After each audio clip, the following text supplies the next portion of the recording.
Next हमारा part number 5 है जी। Show that ई की पावर z का मॉडुलस जो है वो इज इक्वल टू ई की पावर x होता है। ठीक है, तो इधर हम लोग सबसे पहले जो है इसकी लेफ्ट साइड लेंगे। ठीक है, ई की पावर z मॉड जो है वो इज इक्वल टू हम लोग क्या ले रहे हैं, यहाँ पे z जो है वो x प्लस एओटा y है। ठीक है, तो यहाँ हम लोग x प्लस एओटा y को रिप्लेस कर रहे हैं।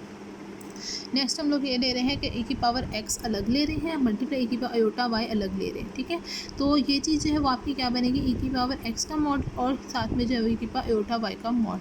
ठीक है, मॉड को क्योंकि हम लोग जो है वो अलग अलग कर सकते हैं। अब इसका मॉड लगा देगा, इसका जो है वो यहाँ पे ई की पावर एओटा y की जगह पे हमारे पास cos y plus iota sine y आ जाएगा। ठीक है, तो यहाँ पे जो है वो हमारे पास भी ये क्या बन जाएगा, cos square y plus sine square y और साथ में स्क्वायर रूट आ जाएगा। ठीक है, और ये चीज़ जो है वो एज इट इज चलती जाएगी। ठीक है, तो इसको 1 के साथ, इसका आंसर 1 आ गया, उसको इसके साथ मल्टीप्लाई कर दिया तो ई की पावर x मॉड। ठीक है, और ई की पावर x का जो मॉड होगा वो ई की पावर x ही हमारे पास जो है वो यहाँ पर आता है। तो यही चीज़ जो है वो हम लोगों ने यहाँ पर प्रूफ करनी थी। ठीक है, नेक्स्ट हमारे पास है क्वेश्चन पार्ट नंबर 7 है, 6 है जी।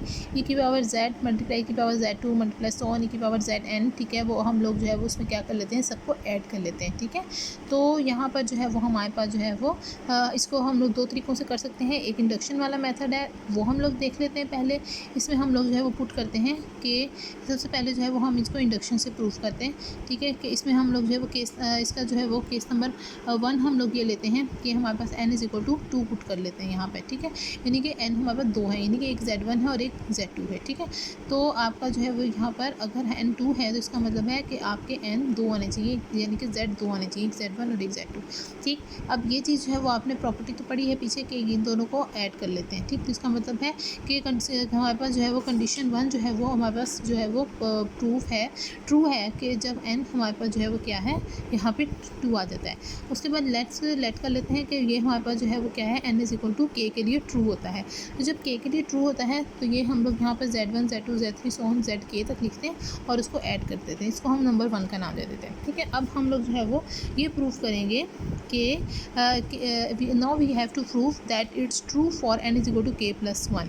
ठीक है, तो अब हम लोग जो है वो यहाँ पर जो है वो क्या करेंगे कि हम लोग जो है वो मल्टीप्लाई कर लेते हैं इक्वेशन 1 को by 2k plus 1 on both sides. उससे क्या होगा कि हमने इधर भी मल्टीप्लाई कर लिया, इधर भी मल्टीप्लाई कर लिया। जब इधर मल्टीप्लाई किया तो ये आपके पास जो है वो सारे क्या आ गए, 2k प्लस 1 टाइम आ गए, और ये जो है वो क्या आ गया कि यहाँ पे जो है वो k प्लस 1 ऐड हो गया। ठीक है, तो जब यहाँ पे z प्लस 1 ऐड हो गया तो इसका मतलब है कि ये चीज़ जो है वो हमारे पास जो है वो क्या होगी, कि ट्रू हो गई। ठीक है ना, तो आपका जो है वो ये क्या बन गया कि दिस इम्प्लाइज दैट, यही इस फॉर्म तो हमें चाहिए थी।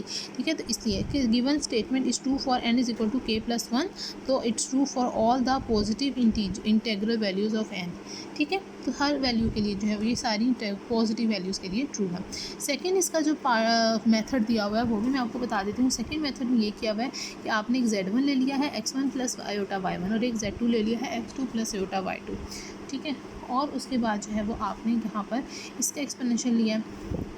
ठीक है, इसका एक्सपोनेंशियल लिया, इसी तरह आपने जो है वो इसका एक्सपोनेंशियल ले लिया, इसका एक्सपोनेंशियल n तक आपने ले लिया। ठीक है, उसके बाद नेक्स्ट आपने ये किया है कि ये जो रियल वाले पार्ट, इसका जो x1 x2 x3 था, इनको इकट्ठा कर लिया, वो ऐड हो गए। ठीक है, बाय प्रॉपर्टी। अगले वालों में इसके लिए हमारे पास जो है वो cos y1 plus eta sine y1, फिर कॉस y2 एटा साइन y2, और इसी तरह करते कराते यहाँ पर जो है वो हमारे पास कॉस वाई एन एटा साइन वाई एन आ जाएगा। अब नेक्स्ट हम लोग क्या करेंगे, उनको आपस में जो है वो मल्टीप्लाई करवा देंगे। जब मल्टीप्लाई करवाएंगे ये वाली सारी चीज़ें बाहर रह जाएंगी। ठीक है, ये चीज़ जो है वो हमारे पास जो है वो फॉर्मूला बन जाएगा। जैसे हम लोग नॉर्मली जब इस तरह की चीज़ों को मल्टीप्लाई करवाते हैं, जैसे अगर 2 चीज़ें हों तो हमारे पास जो है वो कॉस जो है वो y1 plus y2 plus eta sine y1 plus y2 इस तरह का फॉर्मूला बन जाता है। ठीक है ना, तो इसी तरह से ये n केसेस के लिए भी हमारे पास इस तरह का फॉर्मूला बन जाएगा।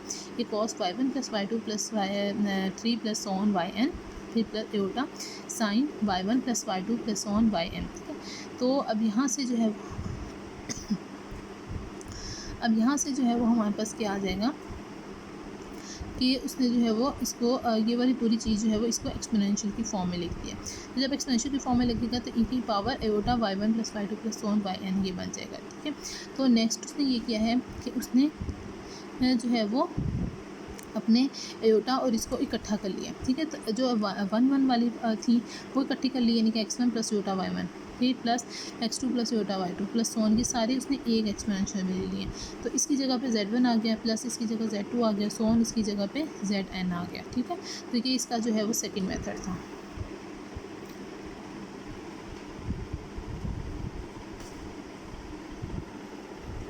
नेक्स्ट हमारा पार्ट नंबर 7 है जी कि e की पावर z की पावर n जो है वो उसको हम लोग जो है वो n z यानी कि वो जो होल पावर थी उसको मल्टीप्लाई करवा देते हैं, ठीक है।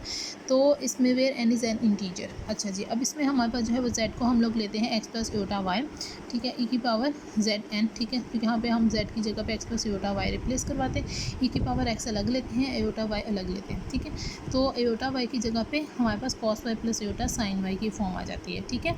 तो जब हमारे पास ये वाली फॉर्म आ जाती है तो यहाँ पे हम लोग इसको पावर को आपस में मल्टीप्लाई करवा देते हैं, ठीक है। ये पावर इस x के साथ n मल्टीप्लाई हो जाएगा और इसके साथ जो है बाय डी मोवरेज थ्योरम अंदर चली जाएगी, ठीक है। n y और n यहाँ पे भी n y बन जाएगा, ठीक है। अब इस चीज़ को हम दोबारा एक्सपोनेंशियल की फॉर्म में लिखते हैं। जब दोबारा एक्सपोनेंशियल की फॉर्म में लिखेंगे तो ये एक्सपोनेंशियल, अब यहाँ पे सिर्फ y नहीं है, n y है, तो यहाँ पे फिर एक्सपोनेंशियल n y बनेगा। तो दोनों को इकट्ठा करेंगे तो n x plus iota n y, n common आ जाएगा, n x प्लस वाई, ठीक है। और यहाँ पे इसकी जगह साथ जगह पे क्या आ जाएगा, z आ जाएगा। तो u की पावर n z के बराबर आ गया, ठीक हो गया। नेक्स्ट हमारे पास क्वेश्चन नंबर 2 है जी, इसका पार्ट नंबर 1 है। Prove that for all z1 z2 z3 belong to complex 1 plus tan square z is equal to secant square z, ये कि जो पहले हम लोग ट्रिग्नोमेट्रिक में पढ़ चुके हैं, ठीक है, वही रिलेशन उसने कॉम्प्लेक्स नंबर्स के लिए जो है वो प्रूफ किए हुए हैं। अच्छा जी, tan z के लिए हम लोग रिलेशन जो है वो अपना पीछे निकाल चुके हैं जब हम लोगों ने इसकी डेफिनेशन वगैरह पढ़ी थी, ठीक है। तो हम लोग लेफ्ट साइड लेते हैं 1 प्लस tan स्क्वायर z, वहाँ पर हम लोग जो है वो tan z की वैल्यू लेते हैं, उसका स्क्वायर ले लेते हैं। जब उसका स्क्वायर ले लेंगे तो यहाँ पर इसका स्क्वायर आ जाएगा प्लस इसका स्क्वायर आ जाएगा और साथ में -2 आ जाएगा, ठीक है। और नीचे जो है वो एयोटा का स्क्वायर आ जाएगा और इस पूरे का स्क्वायर हम लोग साथ में खोल लेंगे, ठीक है। जब इस पूरे का खोल लेंगे हम लोग तो उसके बाद इसकी जगह पे एयोटा की जगह पे क्या आ जाएगा, -1, ठीक है। और आपका जो है वो यहाँ पर ठीक है, तो आपका जो है वो ये वाली चीज़ आ जाएगी। अच्छा जी, नेक्स्ट हमारे पास जो है वो क्या बन गया कि ये और ये जो -1 था, ठीक है, एयोटा स्क्वायर वाला, ये ऊपर आके मल्टीप्लाई हो गया। जब ऊपर आके मल्टीप्लाई हो गया तो उसने इस वाले को नेगेटिव से पॉजिटिव बना दिया, इन दोनों को नेगेटिव बना दिया। तो इसलिए हमने नेगेटिव वाले बाद में लिख दिया, पॉजिटिव वाला पहले लिख दिया, ठीक है। और ये नीचे वाली चीज़ तो आपकी जो है वो एज इट इज़ ही रह गई, ठीक है।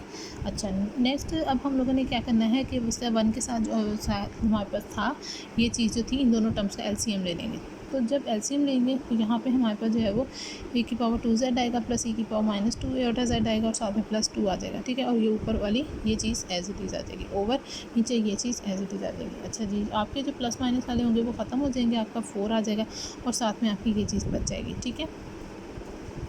तो आपका जो है वो ये चीज़ जो है वो क्या बन जाती है, e की पावर एयोटा z और आपका जो है प्लस e की पावर, क्योंकि 2 के साथ प्लस था इसलिए +2 e की पावर -2 माइनस एयोटा z का होल स्क्वायर बन जाता है। और ये 4 जो है वो 2 का होल स्क्वायर बन जाता है, तो ये इस पूरे का होल स्क्वायर बन जाएगा। जब इस पूरे का होल स्क्वायर बन जाएगा तो ये चीज़ जो है किसके बराबर है, सीकेंड के बराबर है, तो ये सीकेंड्स का स्क्वायर बन जाएगा, ठीक हो गया। तो इस तरह से क्या आपने करना है। नेक्स्ट इसका पार्ट नंबर 2 आप लोग खुद करेंगे। 1 plus cot square z is equal to cosecant square z, ये भी सेम प्रोसीजर के तहत है।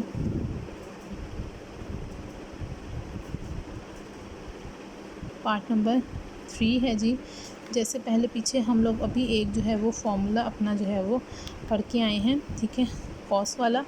तो उसी तरह से आप लोगों ने साइन के लिए भी प्रूफ करना है। सॉरी, साइन वाला ये कौन सा पढ़ा था हम लोगों ने, हमने पढ़ा था जी साइन।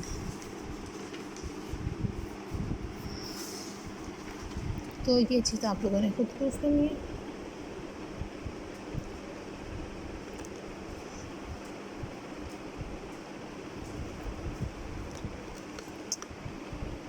ये चीज़ आप लोगों ने देख के परेशान नहीं होना, सिंपली मल्टीप्लाई ही किया हुआ है, ठीक है।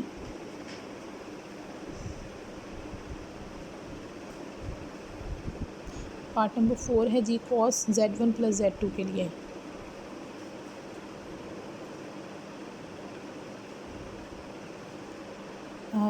ठीक है, पार्ट नंबर 6 है जी, 2 cos 2z के लिए, cos square z minus sine square z which is equal to 2 cos square z -1 is equal to 1 minus 2 sine square z. ठीक है, तो ये आप लोग खुद करेंगे, मैं आपको बस दिखा देती हूँ।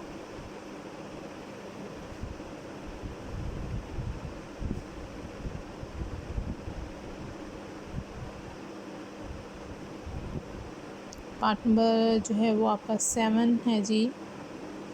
Sign 2z is equal to 2 sine z cos z. ठीक है, तो इसमें से आपने सिंपली साइन जेड की वैल्यू पुट करनी है, कॉस जेड की वैल्यू पुट करनी है, मल्टीप्लाई करवा देना है और उनके जो है वो आपके साइन 2z के बराबर आ जाएगा।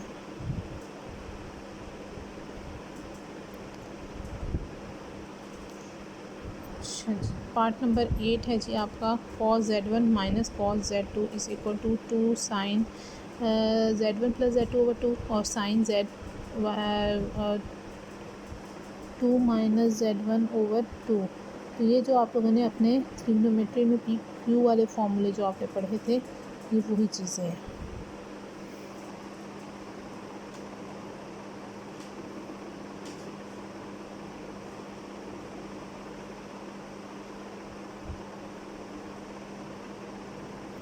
नेक्स्ट ये पार्ट नंबर 9 है जी।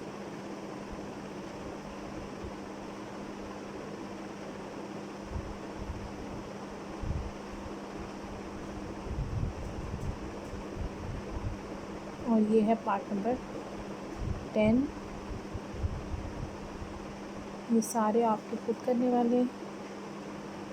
पार्ट नंबर 11,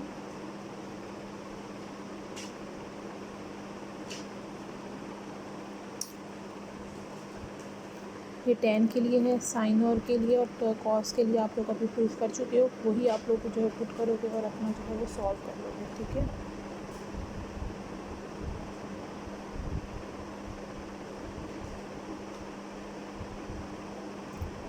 ये आपका 10 माइनस वाले के लिए।